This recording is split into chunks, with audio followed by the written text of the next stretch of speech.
Hello, everyone. I'm here with Pauline Stern, Program Manager, Business Asia, the Asia-Pacific Foundation of Canada. She will be presenting about Canada and the Cptpp opportunity next. Here is the stage for you, Pauline. All right. Well, thank you, Carolina. Hello, everyone, and thank you to Pacific Trade for giving me the platform to speak with you about the opportunities the Comprehensive and Progressive Agreement for Trans-Pacific Partnership gives to Canadian SMEs, as well as more generally, the importance of continued Canadian trade diversification towards the fast-rising engine of the global economy, the Asia-Pacific. I'm Pauline Stern. I'm the Head of Trade and Investment Research at the Asia-Pacific Foundation of Canada. The Asia-Pacific Foundation is a think tank created by the Canadian federal government in 1984 in recognition of the burgeoning importance of the Asia-Pacific region and the need for Canada to increase its awareness and engagement with Asia in order to capitalize on the region's growth. Fast forward 30-odd years to the present, and the need for understanding and increasing the quality of the economic connection between Canada and the Asia-Pacific is as important as ever. In fact, the near future may mark, among many previously unimaginable milestones, the year in which, in real gross domestic product terms, the Chinese economy supplants the United States as the world's largest. And this transition in the global economic leadership is only being sped up by the current pandemic. But when I speak about the rise of the Asia-Pacific region as an engine of the global economy, I mean much more than just the rise of China. The Asia-Pacific region is composed of 29 fast-rising markets at diverse stages of economic development, but all providing a wide range of opportunities for Canadian entrepreneurs today, and increasingly so in the years to come. Currently, the region counts for 2/3 of the world's economic growth and half of the world's population. And the region is predicted to recover more quickly than the rest of the world from the economic shock of COVID-19. This talk will focus on telling you about how the new Cptpp agreement has unlocked even more trading opportunities with the Asia-Pacific through direct tariff reductions with Cptpp members, but also through those member economies to the whole region's intra-regional, so within region, trade networks and consumer bases. Canada is a trading nation. It represents just half a percentage point of the world's population, but accounts for 2.4% of the world's merchandise trade in volume. Currently, Canada exports about 76% of its merchandise trade to the United States.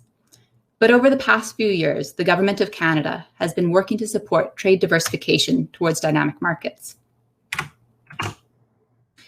Because in today's world, trade is no longer limited to the simple exchange of goods and services. It is closely tied to the development of people-to-people exchanges and functions to strengthen bonds between governments and to promote multilateral collaboration. Something that's very important at a time when global trade is being threatened by aggressive pushback in the form of growing isolationism and protectionism around the world. In recognition of the importance of open and dynamic markets, not only for its own welfare, but to be a global leader in the promotion of inclusive trade that addresses underlying issues around gender, the environment, Indigenous rights, and labor standards, the Government of Canada has sought to strengthen not merely the quantity, but most importantly, the quality of its free trade agreements with the world. Currently, Canada is the only G7 nation to have free trade agreements with all members of the G7. Canada has free trade agreements with 2/3 of the global economy, having 14 FTAs, in force with 49 countries. What is most commonly still known as Nafta, Canada's agreement with the United States and Mexico, but what is now officially called, in Canada at least, CUSMA, is of course the most important free trade agreement for Canada due to our current export relationship with the United States. But right below that agreement lie two other agreements. The agreement Canada brought into force with the European Union in 2017 and the Cptpp, Canada's agreement with 10 other countries that came into force at the end of 2018. The Cptpp is important because it gives Canadian companies access to new markets that we never had agreements with before, such as Japan, Australia, New Zealand, Malaysia, and Vietnam. The Cptpp unlocks opportunities for Canadian SMEs to approximately 500 million consumers and 13.5% of global GDP. The Cptpp is innovative and unlike other FTAs in a number of important ways. Namely, unlike the multilateral free trade agreement Canada signed with the European Union, the Cptpp is more akin to 10 bilateral free trade agreements. Or as some of Canada's Trade Commissioner Service describe it, it's like 10 free trade agreements wrapped together in a bow under one agreement, because many of the important elements of the agreement are bilateral focused, so between two specific Cptpp member economies. So when Canada signs a new FTA, it makes sure it adheres to the general principles of FTAs, namely non-discrimination, which in plain language means companies in Canada should be treated in destination markets the same as other companies in those markets are treated. Transparency makes the rules of law more clear. Makes the rules of trade more clear. Rule of law. It establishes a set of norms for companies to abide by. So everybody's playing by the same rules. And progressive liberalization. So when you sign a free trade agreement, you're really trying to move forward in liberalizing your economy and liberalizing your trade and investment environment. These are all principles that are present in the Cptpp. And before diving into the how to use of the Cptpp, I'll give a brief timeline of what we currently refer to as the Cptpp, but what over the past decade and a half process of negotiation and renegotiation has gone under a few different names. So, water. So the Cptpp first began in 2005 between Brunei, Chile, New Zealand, and Singapore. But it really began to gain steam in 2010 when the United States joined, as did Australia, Peru, Vietnam, and Malaysia. And at that point, the agreement was renamed as the Trans-Pacific Partnership, TPP. Canada was a bit late of a latecomer. Canada joined in 2012 after Japan began to express interest in the partnership. And by 2016, negotiations were concluded and the TPP was signed. But then, as some of you may remember, both candidates running for election of president of the United States said that if they came to power, they would not ratify the TPP. And when President Trump came to power in January 2017, the United States announced its intention not to ratify the agreement. But the remaining members renegotiated the text of the TPP and, as Canada likes to emphasize, added to the agreement's title the words comprehensive and progressive so that the agreement became the Cptpp. Then all the other member economies that were still part of this agreement signed the agreement in 2018. And by the end of October of that year, 6 of the Cptpp signatories ratified the agreement, which was the number of countries required to kickstart bringing the agreement into force. By the end of 2018, 7 countries had ratified the agreement: Mexico, Japan, Singapore, New Zealand, Canada, Australia, and Vietnam. The agreement is not ratified yet in Malaysia, Brunei, Chile, or Peru, but because Canada already has bilateral agreements with Chile and Peru, it's not that big of a hindrance to us. The date that the countries ratify is important because although most tariff lines are brought to zero upon the agreement entering into force, some products have tariffs that work on a tariff reduction schedule. This is especially true in the case of sensitive areas where tariff reductions are currently on a multi-year schedule. Take, for example, beef exports to Japan. And the reason why December 30th, 2018 was such an important date is because all the members, except for Japan, do tariff reductions on a calendar year. So December 30th counts as the first full year 1 of the Cptpp tariff reduction schedule. And then January 1st counts as year 2. So in the space of 1 week, there are 2 years worth of tariff reductions. Japan, instead of doing it on a calendar year, does it in a fiscal year, which is in April. So since the Cptpp just managed to be ratified in the 2018 calendar year, that makes us now in the 3rd year of the agreement for the 7 countries which have ratified. Once the Cptpp is fully implemented, so that tariff reduction schedule runs through its course, 99% of all tariff lines will be duty-free. Upon entry into force, 86% of the tariff lines were made duty-free, and the remainder will be eliminated on an annual tariff reduction schedule. So, as the graph on the slide in front of you demonstrates, the main tariff savings are coming from exports to Japan, which accounts for almost 80% of the estimated yearly tariff savings, given from the new preferential market access for Canada under the Cptpp. The graph on this slide only shows 5 of Canada's 10 Cptpp partner economies because really they're the 5 that are seeing a significant change under the Cptpp. Before the Cptpp, Canada already had pre-existing FTAs with Chile, Peru, and Mexico, and Singapore was already a very open economy with more than 99% of imports entering into the country duty-free. And Brunei, quite frankly, is a very, very small Canadian export destination. So the main market access benefits for Canada under the Cptpp are really Japan, first and foremost, then Australia, Vietnam, Malaysia, and New Zealand. Just for comparison, here's a chart of the most favored nation tariff rates that apply to all other members of the World Trade Organization, which Canada would face in many of these countries without the Cptpp.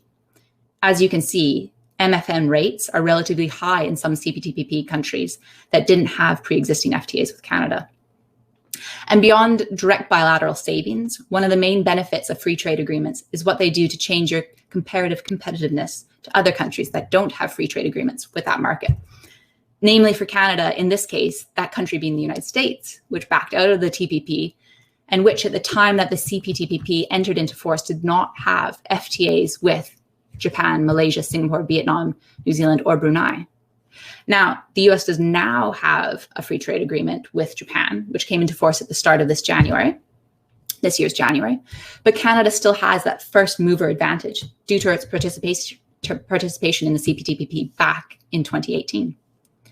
Similarly, the European Union, the EU is underway negotiating an FTA with Australia, but until that's signed, Canada will still have a competitive advantage and will still retain that first mover advantage.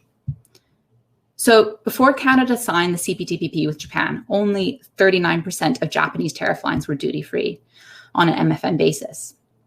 When the Cptpp came into force, Canadian exporters' duty-free access increased to 83% of all tariff lines.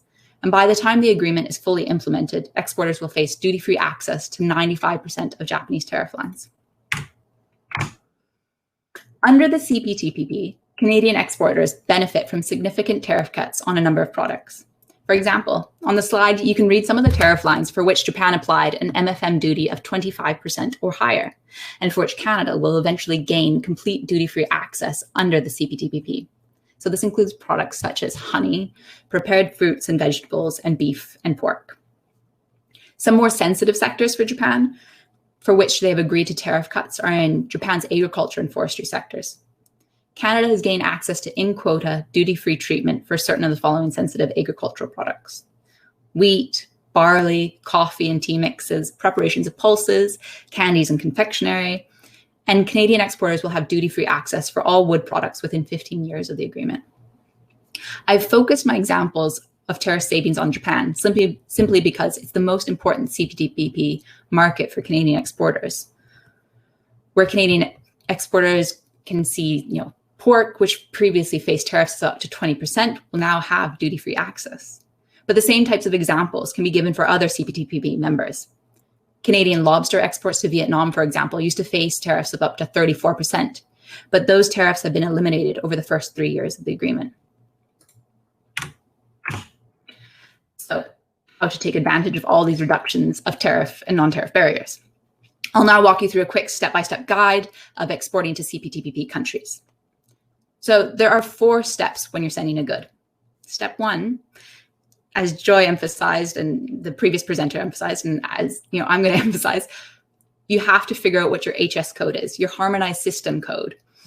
I'm sure a lot of you are familiar with this. It's a code that's used to identify your product so that exporters and importers know what level of tariff applies to their product. And as of 2020, the Harmonized System has 99 chapters covering over 21 sections. The first 6 digits of the code are standardized among members of the World Customs Organization. However, of course, the devil's in the details, and it's the 8th, 10th, and sometimes 12th digit, which is national and depends on the country where the good is being exported to. This means that an exporter may not know the exact HS code applicable to a specific Cptpp member economy. And you need to know the code in order to learn your tariff preference. That's why it's so important to figure out that precise, correct code. it might seem like somewhat of a boring thing to focus on, but really if you take away one thing from this presentation, it's to know your code. Because in order to unlock all the advantages of those tariff preferences that have been negotiated under the Cptpp, you need to know the correct tariff code. And in fact, not knowing the code and taking advantage of that tariff preference can result in a huge loss of a potential savings at a national level. So after knowing your code, the next step is to determine your tariff preference. So that means after you enter your HS code, and this can all be done at www.tarifffinder.ca, whose URL, it only has 2 F's in it, somewhat confusingly. You can find out what the tariff is for your good.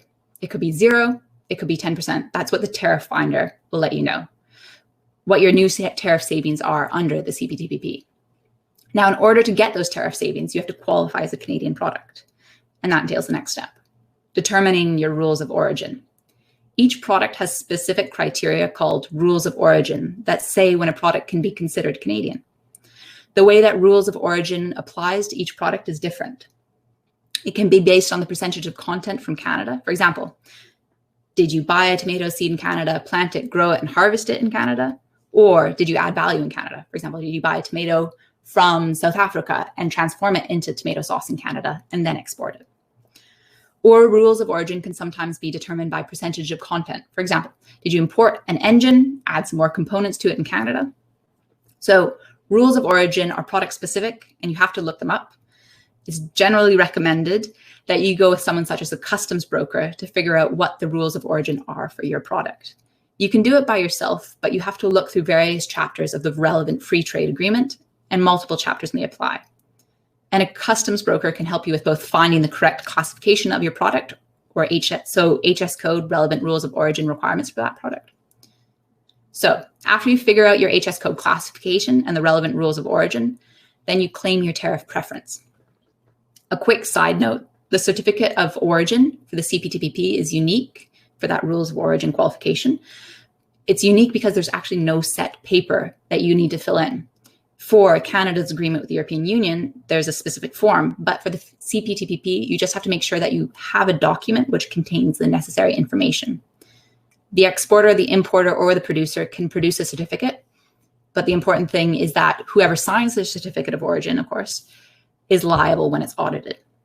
So say, for example, if you're sending a product to Australia and the customs authority in Australia are questioning the origins of the product, they would audit the signer of the form to provide evidence as to why it's a product of Canada. So back to claiming your tariff. So it's important that you always tell your importer to claim your tariff preference. You should make sure that the importer knows to claim the preference, because if you don't claim a preference, you don't get preferential treatment. Just because it comes from Canada doesn't mean that they'll automatically apply the Cptpp tariff preference. So after claiming your preference, normally you have to go through this whole rigmarole after you've exported something. But in the Cptpp, there's something called an advance ruling. It usually takes about 120 to 150 days to get, and you work with the customs authority in the country you're exporting to. So if it's New Zealand, you go to the New Zealand Customs Authority and you get a predetermined ruling on your HS code, your tariff preference, and your rules of origin. And depending on the country, it can be valid for quite a while. And what it gives exporters is a bit more certainty. When they have this advance ruling and submit the paperwork, they know that every time their product will be treated the same. Final thing about claiming your tariff is that certain tariffs are not just percentages. They're instead based off of what's called a tariff rate quota. So there's a quota, and if you're under the quota, you get the preferential tariff rate. But as soon as it goes over the quota and it snaps back to a different tariff rate. With tariff rate quotas, it's first come, first serve. So if you're sending a good early in the year, you will fall within the limit of that quota. But if you're sending it later in the year, you might not fall within that limit, as other people from your country have been exporting and filled up that quota. So now that we've spoken about how to export goods, we can discuss what other chapters of relevance to SMEs there are in the agreement. There's an SME chapter in the Cptpp agreement, which is mainly focused on government cooperation related to SMEs. So for example, there's an SME committee. They meet, they talk about how they're making things easier for SMEs in each other's countries to access the agreement. So for example, one of the commitments that the countries have decided to do is to make an Sme Web Page.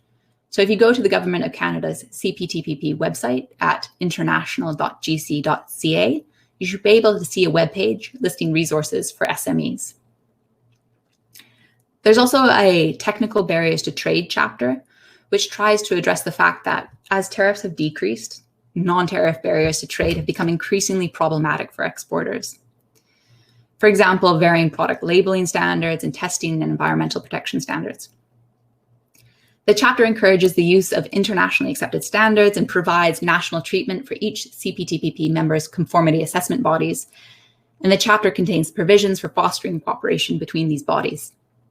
In addition to the technical barriers to trade chapter, the Cptpp members have agreed to 7 sector-specific annexes. With the exception of the automotive sector, this is a new thing for Canadian FTAs. And these annexes seek to streamline the regulatory process for exporters. There are annexes on cosmetics, medical devices, pharmaceuticals, wines and spirits, ICT, proprietary formulas, and organics. So now, briefly moving on to the sale of services instead of goods. The services chapter has the same principles as the goods chapter, creating greater market access, more transparency. Where the services chapter really becomes a factor is 2 things. The first is temporary entry. So going back to my statement from earlier about the Cptpp being more akin to 10 bilateral FTAs wrapped together in a bow, temporary entry requirements and categories are different for each partner country. You have to look at the business category, whose definition changes depending on the particular member economy. You have to see the investor class, the business visitor class, etc., and learn the particular rules. However, most of these temporary entry requirements are reciprocal. So what you can actually do is just look at the Canadian version.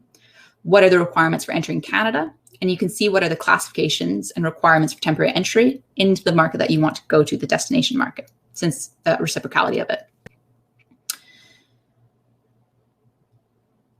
One of the most important things, though, to bear in mind about temporary entry is that, by and large, although it gets rid of things such as economic means tests that would have sometimes been required for, say, a foreign worker to enter into a Cptpp member economy, it eliminates all that, but it doesn't eliminate or supersede any regular immigration processes. So if you needed a visa to enter the country before, you still need a visa. The second thing the services chapter elaborates on is government procurement. Government procurement is when a government purchases anything from pens to hydro dams. And prior to the Cptpp, this was a highly protected area. But under the Cptpp, Canadian goods and services suppliers will now be on a level playing field with other countries that have government procurement commitments with those Cptpp members. This is the first time that Malaysia and Vietnam have provided guaranteed access to their procurement markets to any foreign suppliers. One thing to note about the Cptpp and government procurement, though, is that unlike the Canada-EU Free Trade Agreement, it doesn't go down to the municipal level. And another thing to note is that all procurement projects must meet prescribed thresholds to qualify, and these are expressed in what's international reserve currency called special drawing rights. And the details of those values are laid out in the annexes of the agreement. So in sum, no matter how specific and advanced or basic and curious your questions about exporting under the Cptpp are, there are a whole host of resources out there for you. And thanks to the SME chapter in the agreement, there are SME-specific web pages available not only in Canada, but in other Cptpp member economies. And beyond a web page, of course, in Canada, we have our Trade Commissioner Service, who are located both across Canada and in various offices around the world. And we have the tarifffinder.ca website, the Can Export Program. And if you're in the Toronto region, we have the Toronto Region Board of Trade, who run an excellent trade accelerator program, which helps SMEs become export ready. And of course, you have my institution, the Asia Pacific Foundation of Canada, where you can find publications and read research on a whole host of topics about the opportunities in Asia and specific Cptpp markets. Thank you so much for taking the time to listen to my presentation, and I look forward to discussing with you further about the opportunities in Asia. Thank you, Pauline. It was a great presentation, a lot of information that we need to process and to apply to our small and medium-sized companies, right? And the opportunity is there. I don't have any questions here in the chat box, so I think we're good. All right, bye. Okay. Thank you so much.